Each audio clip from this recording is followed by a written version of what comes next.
Hey guys, I'm a mega weirdo when it comes to dates. I tend to remember birthdays and anniversaries a lot better than the average person. Today is October 30th, and on October 30th, 2013, I entrapped my pudendal nerve.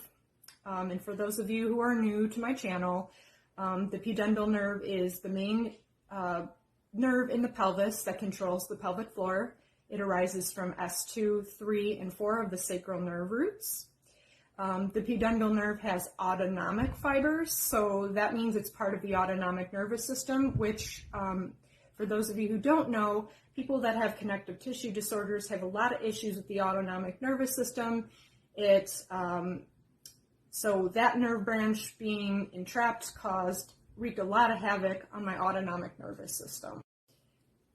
There's a lot of chronic pain accounts that talk about neuralgia. Neuralgia simply means nerve pain. So here are the following neuralgias or nerve pain conditions that I tend to see more common with connective tissue disorders. Any nerve branch here that has neuralgia also is prone to become compressed and entrapped.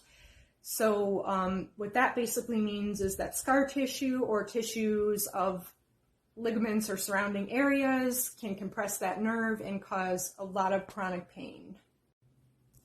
A lot more common with people with connective tissues to have also vascular compression. So when you think of, just vessels that are being pushed on inappropriately because our vessels are a lot more bendy than most people's.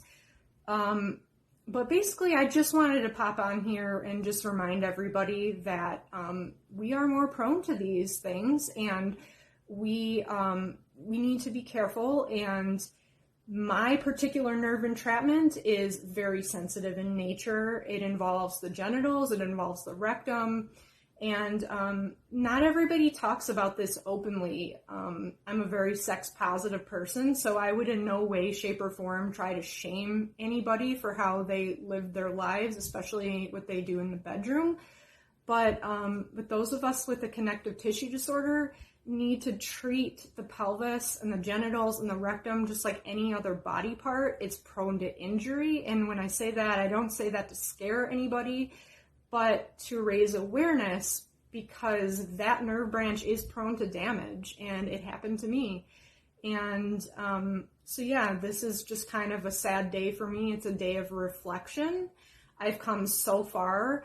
I did have decompression surgery in 2020, right before the pandemic, and I did have a successful surgery, but a successful surgery does not mean no pain. I still have flare-ups of that nerve branch, and it is still very debilitating. It's hard for me to sit a lot of times. There's a lot of sensory overload that nerve is exposed to. So, I am grateful that it did. I do see an improvement in my flare-up situation, but it took 2 years to 3 years in order to see that improvement. So, yep, I guess today you want to call it an entrappiversary. Happy entrappiversary to me. But yes, I have come a long way, and thank you for listening.